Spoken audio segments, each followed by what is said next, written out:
Did I really just record that whole outro but not hit start? I did. Ugh.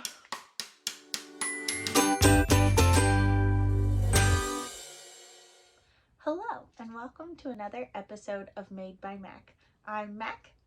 This is my channel, Made by Mac, and this is episode 11. I took an accidental week off of filming, not because anything was wrong, just because my life got really busy and I just did not have time to sit down and record a video and edit it and upload it. So I just decided what was going to be best for me and my mental health and sleep schedule was just to take a week off. So I'm back. And I have a couple things to share with you. Like I said, though, this is going to be a really fast episode because I haven't had enough time to do a bunch of stuff, start new projects, or finish a bunch of stuff. But let's go ahead and get started.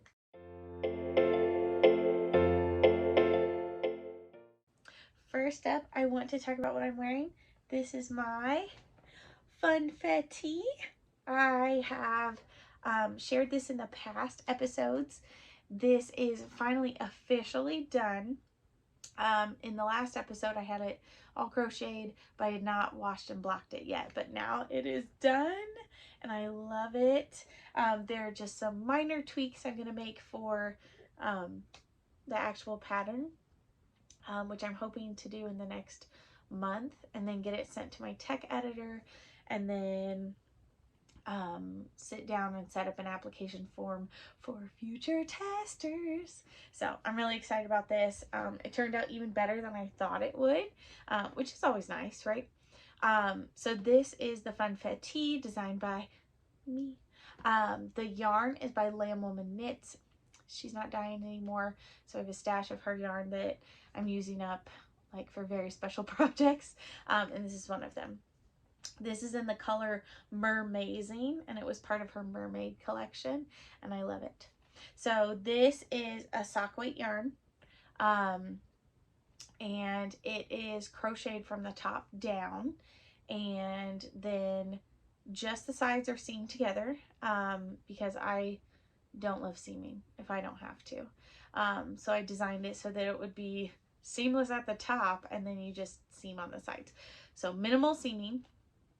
And then I guess it's not really picking up stitches for crochet sleeves, but you do the crochet equivalent of picking up stitches. You just crochet onto the edge of what you didn't see. And then there are instructions for how to do the lace work at the hem and on the little sleeves. I'm also planning on writing up directions for a long sleeve version as well, which I'm really excited about. But that will come later. I'm not going to try and ask testers to test that out in the summer because too hot. I mean, if you love crocheting or knitting sweaters in the summer, that's great. I also do that sometimes, but I don't want to, I don't know if I want to run a long sleeve sweater test over June and July because that sounds gross to me. So anyway, the point is this hopefully will be done in the next month, the pattern, and it will be ready for testers hopefully in the next month. I plan on doing a testing call and leaving my test open for a week or two, looking at the time frame of where I'm going to be, what am I going to be doing in my life. I think it's going to be a week or two long testing window, not testing window, oh my god, no, testing application window. So hopefully I get a lot of testers that are excited about this. I'm really excited about it. It's very cute. It's very cutesy. And it's a little bit cropped. You can't see because I'm sitting down.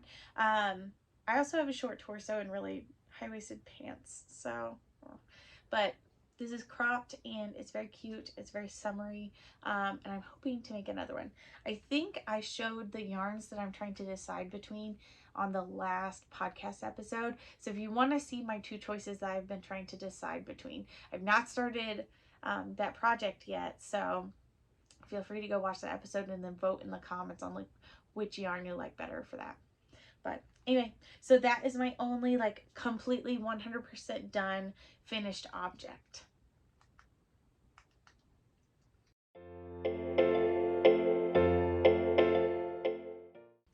Let's talk about some works in progress, or WIPs as they call it in the yarny world. Excuse me. I'm going to talk about the one that they both look weird. Okay, so just brace yourself for that. But I've made some decent progress, actually just in the last couple days, on my Cherries on Top crop by MC Jablonski of BlameTheKnots. And it looks weird because it's not done. Yay! So here are my little cherries in this cutesy rainbow yarn. It just is like 100% wool sock weight yarn. And then I am almost done. So it will go like this on me. My arm doesn't go that far back. I'm almost done with the right front. I had to think left, right. And then I will start doing the connect at the back and work towards the front on the left side of my body, and then add straps and stuff. And I'm debating on if I'm going to do this seamed or do like a fake button band. I'm not going to mess with real buttonholes because it is my nightmare that I'm like going to be wearing a shirt and then the buttons just open and then like just you see everything. That is a nightmare I've had. So we're not going to do that, but I love how the buttons look on MC's red version. And so I'm like, ooh, should I do little buttons? That'd be so cute. So I need to go diving into my sewing stash of stuff and look and see if I have any buttons that match. And I think if I don't, I will just not do buttons. I'm not going to go buy buttons. I have too many buttons for that. So, so there's my progress on my Cherries on Top crop. I am so excited for this to be done for this summer. It's gonna look like this when it's like folded and on, right? And I'm so excited about it. I'm so excited about it. And a cute little cropped tank top. I'm really hoping that I can finish almost all of this with the ball of yarn I have. So I have still this much left, which is like a decent amount. But I looked at the other ball of yarn I have that's supposedly the same color, and it looks like different colors in the ball. So if I need to do it for like the straps and the like edge, if there's like that kind of thing, I don't mind doing that, but I'm scared it's gonna look too different from what I'm currently using. So wish me luck on that. The next work in progress, this one's gonna look really strange, so just like bear with me and just like listen to the whole explanation. I promise it will make more sense at the end. So this is something I've been working on. It's actually gonna go like this, kind of. Actually, well, kind of. This is just a giant swatch, is what this is. Look at that drape on that. Ooh, okay, sorry. So this is Truboo yarn in the color Coral, and I have done a few different stitch patterns, testing out hook sizes and stitch patterns and what I like and what I don't like. And I made like loops to like make mental notes to myself of different points when I change things. So I'm really excited about this. It's not really a secret. I'm just really anxious about sharing this information with people because I don't want to say like, oh, I'm starting this journey of this like huge commitment to a project in a very small time window and then fail. I'm working through dealing with failure as an adult, right? I really don't know if I can get this done in time. But my plan is that I will be using these different stitch patterns here. This one and this one. I've not blocked this, so it's a little wonky right now, but the drape is still very nice. But this will hopefully become like a very big project. The deadline that I have to have it done, so today is May 5th. The deadline I would need to have this done would be June 21st. It would have to be done completely. Washed, blocked, ends woven in, etc. June 21st. It will be a full dress. So, we will see. Oh, and I'm not going to use this color. Not because I don't like it, but because I only have 3 skeins of this. Well, 2 now, because this was a whole skein. But I am planning on using Truboo in the color Celery and attempting to make a dress using these stitch patterns. Now, before people get really excited, like, oh my gosh, that's amazing. I don't know if I'm going to make this into a pattern. I realize it's going to be a ton of work on my end just to get it to fit me and my body exactly how I want. And I know that Truboo is not the most predictable yarn to work with, so I'm not committing to turning this into a pattern. So if I don't get this done, it's not going to be in the end of the world. For this year or whatever. I have other events that, like, if I finish it like 3 months, 4 months from now, like, I have other stuff that I can wear this to. But I just wanted to show you because the stitch patterns are like so cute that I found. I went hunting in my stitch dictionaries, and I really like how this turned out, and I like that it's not. It's going to be so much fun. It's going to look so good if it turns out the way I'm envisioning. So we will see. Wish me luck on that. Oh, it kind of matches my eyeshadow, which is fun. But it'll be in the colorway Celery. I'll give you updates on that. I'm really excited about it, but I'm also very nervous. So I'm going to wash and block. No, I'm going to measure stuff on this. Get gauged beforehand and afterwards so I can estimate better. And then I'm going to wash and block this, and we will see how that goes. So wish me luck on that. I'm really excited about it, but also very small time window, lots of things happening in my work life / school coaching life. So we'll see.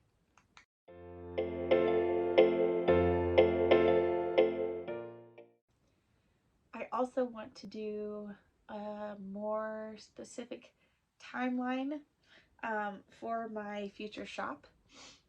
As of right now, my plan is to open up my shop on Etsy the 2nd week of June. Now, please don't hold me to this because I have a lot of stuff happening in between now and then, and I'm trying to plan as well as I possibly can for everyone that is interested in buying crochet hooks, earrings. Ooh, I can show those in a second. Earrings, stitch markers, and then I'm also going to list my patterns on there as well. Assuming that all goes well. But as of right now, my plan is to have my shop open and ready for customers the 2nd week of June, and then I will start shipping out orders as soon as I get them. So be on the lookout for that. I will have more detailed information about my shop name and how to get to my Etsy store and stuff like that in the next 2 podcasts. So anyway, if you are intrigued, I am very excited because I will have an official first collection along with some one-of-a-kind hooks that will be in the shop to start with. They're going to look really cool. I've done a lot of experimenting. There has been a lot of glitter on every surface of my craft room and all of me. I have so many different colors of glitter at this point, but I'm so excited for these. I'm going to do one of my favorite things, a classic thing, and it's going to be really, really cool when it all comes together. So hopefully I can show those on the next podcast or on the one right before the shop opens. But keep your eyes peeled for that. I'm really excited about it. Let me grab some earrings to show you that will be in the shop, or ones that are similar to ones that will be in the shop. Okay, I grabbed some earrings. Before I start showing you, just know that these are all attached in different ways to a thing on my lap, so this may not be the fastest thing that I've ever shown in my life. So here we go. So I've got some really pretty green earrings. Oh, I'll use my cabinet door as a background. They've got cool like little rainbow texture, and they've got gold hardware on the connecting piece, and they've got glitter in them, and I love them. So there's some. I have some more. I should have planned on how to show these well in my thing. Here, I'm gonna roll closer. All right, I have some cutesy little earrings that are a little bit more chill, as they say, a little bit more relaxed and not as bold, but so cute, right? They're a little bit, like the teensiest bit more green than they're showing up on screen, but they're very cute, and they have just a little bit of glitter in them. So there's those. Oh, this is going to get out of hand very quickly on my lap here with all these. And then I have these, which I am really excited. And I may need to make myself a pair of these just for fun because they're so wild and so cool. Look at these ones. Aren't they fun?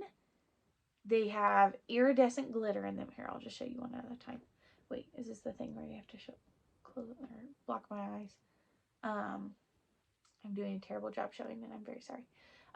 So these have iridescent glitter in them, and the glitter is red with like a green iridescence to them, which is unusual, but it's not Christmassy at all. And they have almost like a gold tint to them. There's also some other glitter in there as well. There's gold jump rings, that, and they are just so cute and so fun. Okay, I have some others that are similar glitter but different shapes. I have, I think 3-4 pairs of earrings that I made with this color scheme. So we've got these light pink. I may have shown these before, and if so, I apologize. But these light pink ones that are really fun shape. I love them. Those I have a bunch of different ones in the same color scheme. And then, oh, and just as a reminder, I can't remember if I said this already or not, but all of the earrings that I make are not like, oh, I'm going to mix up some stuff and make earrings. It is the leftover resin from making the crochet hooks, because I'm trying to minimize my waste, my resin, extra resin that I have, because it's really hard, number one, to mix up very small amounts of resin accurately. And so it makes more sense to mix up a little bit more to make sure that it's accurate and all that stuff. And then use the extra to make some fun things like earrings. And instead of just like pouring clear resin, I've gone a little bit into the deep end of resin stuff, and it's been so much fun. So I have so many. I have so many earrings. These are some of my newest favorite pair. They're my favorite color, blue, and there will be a pair like this in the shop, but these are the like seconds version. Like I made another pair that turned out a lot better. These ones have a lot of bubbles in them and stuff like that. And so I try so hard to get the bubbles out, but because it's extra resin, it's not the main point of the resin, and I'm using the resin to paint onto crochet hooks to, you know, etc. You don't need to know the whole process. It's long, tedious, and often messy, but because of that, it's very hard to get rid of all of the bubbles, just because of the nature of resin and how that works, but I'm trying. So if there's too many bubbles or it's impacting how the actual piece looks, I'm not planning on selling them. But here's another pair of seconds, and I have similar ones that will be in the shop. They're green. They're turning out a little darker on screen than they are in real life, but they're really cool looking. So there's those. And then one more pair that I love that are new. Sorry, they're attached. Is this pink pair. Can you tell I like pink? And they are just so cool. So there's those. I'm really excited to officially drop all my earrings. Apparently it's fine, it's fine, they're all falling off of this thing. Anyway, I'm very excited to actually have these in the shop and get started with that. And then I also have a bunch of stitch markers that are the same, like vibrancy and super fun colors and stuff like that. So I'm really excited to share them and get them up on Etsy in the next month or so. All right, that's it. Short episode. I know, but my life has been super busy. I haven't had time to record, so I appreciate your patience with me on this. Feel free to like this video now if you haven't already. If you liked anything from it, I would appreciate it if you liked it. Comment down below if there's anything you're excited to see in my shop, or if you're making anything similar to mine. I'd really love to hear from you. And then also, please subscribe to my channel if you like this kind of content. I'm hoping this summer I have more videos and different types of videos that I will put out. But for now, that's all I've got. Thank you so much for watching, and I really appreciate your time. Thanks. Bye.